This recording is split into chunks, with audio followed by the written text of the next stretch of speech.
नमस्कार सर्व शेतकरी बंधूंना। आज मी आलोय माझा मित्र योगेश याच्या शेतामध्ये। विषय होता की आज त्याची ई पीक पाहणी मला करून द्यायची होती। बरेचसे शेतकरी असे आहेत माझ्या योगेश मित्रासारखे की त्यांना स्वतःला ई पीक पाहणी करणं जमत नाही।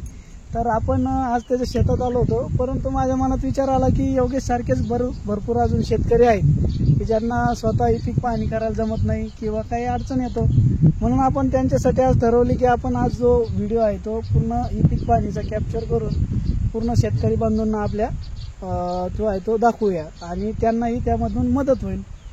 तत्पूर्वी जर आपण हा व्हिडिओ जो आहे तो फेसबुकला बघत असाल किंवा इंस्टाला बघत असाल तर आपल्या पेजला फॉलो करायला विसरू नका। आणि तुम्ही जर हा यूट्यूबला बघत असाल तर तो सबस्क्रिप्शन करायला आपल्या चॅनलला विसरू नका। आणि तुम्हाला हा व्हिडिओ कसा वाटला हे आम्हाला 100% कमेंटमध्ये सांगा। आणि पूर्ण व्हिडिओ जो आहे तो तुमचं जर शेतकरी बंधूंवर प्रेम असेल तर 100% आपल्या शेतकरी बंधूंना तो व्हिडिओ शेअर करायचा आहे। आणि विषय असा आहे की माझ्या मित्राला आपण सोलर बसून दिलं, तुम्ही माझ्या मागे बघू शकता। योगेशचं पहिल्यापासून आपण ऑनलाईन फॉर्मपासून तर इन्स्टॉलेशनपर्यंत त्याला मदत केलेली आहे। तर योगेशला आपण एक छोटीशी माहिती विचारावूया की या सोलर बसल्यानंतर त्याला काय फायदे झाले, आधी काय त्रास होता आधी योगेश? आधी काय लाईट जायची, कधी डीपी जळायची आणि रात्रीची लाईट राहायची। आता सोलर फिट केल्यापासून दिवसाच माझं पूर्ण पिकाला भरणं होऊ राहिलं। पिकाला व्यवस्थित टाइम टू टाइम पाणी मिळतंय का? हो। अच्छा, तर बघू शकता आपण सोलरचे कसे फायदे आहेत। ऊन पडलं का पाणी वाढत आणि ऊन कमी झालं का डबल कमी होतं। हा, मग तो थोडासा जो सूर्यप्रकाशाचा विषय आहे पूर्ण दिवसभर कमी झाला तर चार्जिंग साठी होऊ शकतो।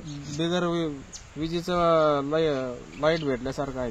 हा, खूप छान, म्हणजे काही त्रास नाही हो सोलरला आले, काहीच त्रास नाही आणि त्याला काही प्रॉब्लेम पण आला नाही। तर तुम्हाला जर सोलर बसवायचं असेल तर शंभूशाहीशी संपर्क करू शकता आमच्या तुम्ही। चला आपण सुरू करूया आपला व्हिडिओ, आपली ई पीक पाहणी कशी करायची ते। ओके, आपण आपल्या व्हिडिओकडे जाऊया। तर आपल्याला प्ले स्टोर वरून ई पीक पाहणी ॲप डाउनलोड करायचं आहे। नंतर नवीन खातेदार नोंदणीवर क्लिक करायचं आहे। नंतर आपला विभाग निवडा, छत्रपती संभाजीनगर।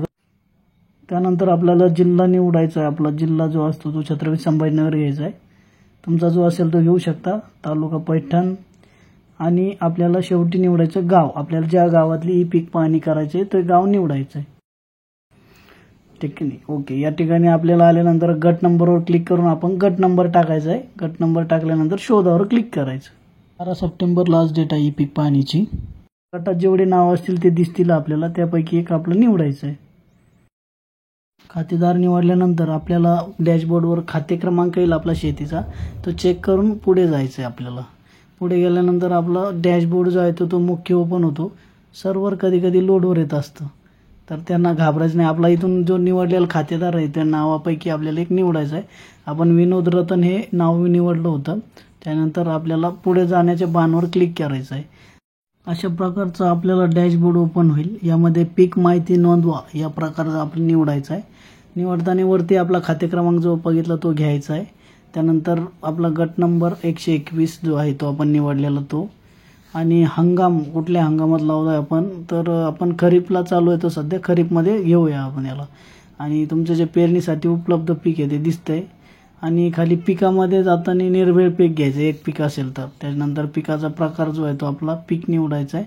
आणि आपण जे आपल्याला कोणत्या पिकाची करायची आहे पीक पाहणी ते पीक निवडायचं। आता इथं आपण तुरीची घ्यायला आलो तर आपण इथे ठिकाणी तूर निवडूया।